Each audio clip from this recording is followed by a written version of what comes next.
Welcome to the operational policy manual in regard to you people being amazing workers for our kids ministry, for nursery and for Sunday school, Kids Zone, junior youth, and youth.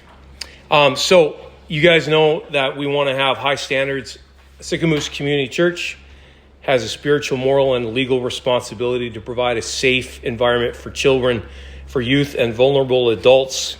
Vulnerable persons is what we call them, who participate in Sicamous Community Church sanctioned activities and programs wherever they're carried out and whenever they are carried out. This includes protection from any abuse. Abuse is categorized as being physical, sexual, emotional, spiritual, discriminatory, involving neglect, harassment, improper touching, and improper discipline. All adults who will be working with vulnerable persons must be screened. Records of the screening process must be kept up to date for the duration of your active environment of the screened person and a minimum of 7 years on file. And after the screened person ceases to be involved, screening includes being a member or a regular adherent of Sicamous Community Church in good standing. You believe the statement of faith, which is on our website, and our beliefs. You'll get reference checks, and in this environment, that's pretty easy because anybody in here has been part of the church for a long time, and we can provide you with good reference checks from good people in this room. Your interview is with me, and I will give you guys a green light after I talk to you. Criminal record check must be done. Now, that sheet that you signed when you came in will tell you whether yours has been done or not. Kim informed me I have to get a new one. So this week I'm going to get a new criminal record check in on the pastor. So everybody's got to have that, okay?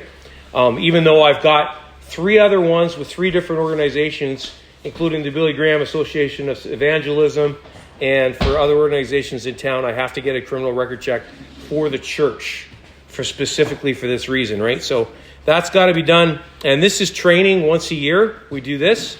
And then final approval by the ministry leader, which is me and Kim, okay? So here's what we want to avoid is risk, okay? So page 2, risk increases, supervision. When risk increases, supervision should also increase. So risk increases as isolation increases. When planning ministry activities, the following guidelines need to be in place. You avoid isolation whenever you can, where it's possible.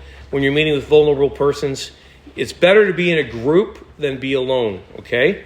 A minimum of 2 screened adults will be present when working with vulnerable persons. We choose open public spaces for activities, not closed private space. Okay? Doors to activity space should be open or have a window as much as possible. And you're safe when you got someone else with you in the room. Okay? Retention of documentation, these registration forms, letters of informed consent, written permission, attendance records, incident reports for a minimum of 7 years. Prior to the ministry activity, ensure that all screened adults are clear on the discipline measures to be followed to maintain calm and order throughout the activity. So there's group rules, when to remove a child, when to involve parents. So washroom guidelines, they present additional risks. The following guidelines will be followed. For nursery, we want parents to change the diapers. So we have a no diaper change policy, okay? You go and get mom and dad. If a nursery guest needs to change, the parent must be notified. For preschool children, screened adults are not to be alone with the child. 1 screened adult may accompany a group of children, or 2 screened adults may accompany a group of children. If a child needs assistance in the washroom door must be open. A screened adult are never to be alone with the child in an unsupervised washroom or cubicle. If a child needs help in the bathroom itself, go get a parent, okay? Moving on to the next page, recognizing that vulnerable persons need appropriate displays of affection that will reflect pure and genuine positive displays of God's love. Appropriate touch of children will be age and developmentally appropriate. So all displays of affection must be done in view of others whenever possible, okay? The following are examples of appropriate affection. You can hold a preschool child who's crying. Hold a hand when when you're speaking to a child, listening or walking with the child to an activity, that's fine. Gently hold a child's shoulder or hand to get their attention or redirect their behavior. Put your arm around the shoulder of a child when comforting or quieting is needed. Pat a child's head, shoulder, back, hand, or arm to affirm them. The following are examples of inappropriate touch and must be reported as incidents, okay? So we don't kiss a child or encourage a child to kiss you. Engage in extended hugging or tickling. Holding a child's face when talking to or disciplining a child.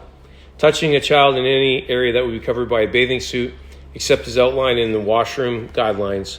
And carry an older child or allow them to sit on your lap. We don't do that, okay? Have prolonged physical contact with a child. All offsite activities are going to be approved by the lead pastor. So, for instance, Kim's annual Black Friday shopping trip. Kim bounces those offsite activities through me. Or taking youth to Sunnybrook Bible Camp for a retreat. That gets cleared at staff level, so we know when youth are not here at the hub. And a lot of times you'll find that kids have to sign something and parents have to sign something to allow kids to go on a trip like that. Parents must be notified with a letter of informed consent. Each child, youth must provide a letter of informed consent to participate in an offsite activity. Originals of the letters of informed consent must be kept on file for a minimum of 7 years. For all events that require an overnight, like the Youth All-Nighter, the ministry leaders must provide details of the event, a written notice of the possible risks and procedures in place to mitigate the risks. The details must be approved by the lead pastor or the leadership team, which is the board, prior to the organization of an event. So somebody's got to know that an offsite event's happening, okay? A list of screened adults who are certified and trained in first aid is to be maintained by the ministry lead of each ministry activity. Ministry leads and screened adults must be informed of any vulnerable person having severe allergies, and this information must be kept on file. There should be a fully stocked first aid kit available at the location of any ministry activity. Ministry leads and screened adults are not to give or apply any medications. Parents are to be contacted. Exceptions will be made for a full-day program or an overnight event. When communicating with vulnerable persons via social media, email, or text messaging, the following guidelines will be implemented, okay? Refrain from using social media for relationship building or counseling, particularly with children or youth, okay? Written parental permission is to be sought prior to communicating with children or youth. Parental permission must be obtained prior to taking photos of children or youth. They've got to be okay with us taking photos, okay? If written parental permission is not on file, no photos or videos of children or youth may be posted on the internet. When taking photos or video of an event, ensure that the children without written permission on the file are excluded from any photos or videos. Immediately upon hearing of potential abuse or allegations of abuse to a vulnerable person, the ministry lead must complete a suspected abuse report form.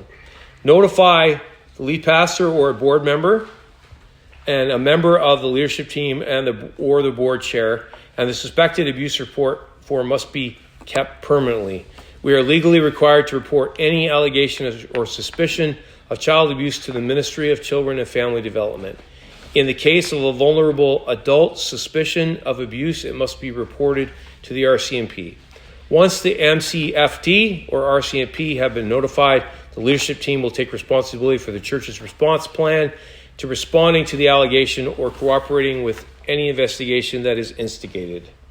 Okay, so what we're asking you guys to do, since you've gone through this document with us and you're servants for our kids ministry here, you're going to sign this thing that you've read the protection policies as a volunteer of Sicamous Community Church, and you understand the expectations as outlined, okay? And you'll adhere to them as best you can, okay? And we're going to go out of our way to protect our kids. So first and last name, you print that, you sign your signature, and then if you're helping, like Scarlett helps, mom and dad are going to sign that as your legal guardian. And date it, print the date, please, and make sure that you fill out the attendance form and you've checked to see, and Kim and I will help you get your criminal record checked and get you cleared for that. The church administration reserves the right to dismiss any volunteer without warning who, in their opinion, compromises the physical or emotional safety of any person at church, or is an immediate hazard to the safety of themselves or others. If, in the opinion of the church administration, a volunteer staff member at any time is so disruptive or responsible as to jeopardize the welfare of anyone in the church, the safe operation of the church, or the church's reputation, that person must be dismissed immediately. And you will sign this, okay?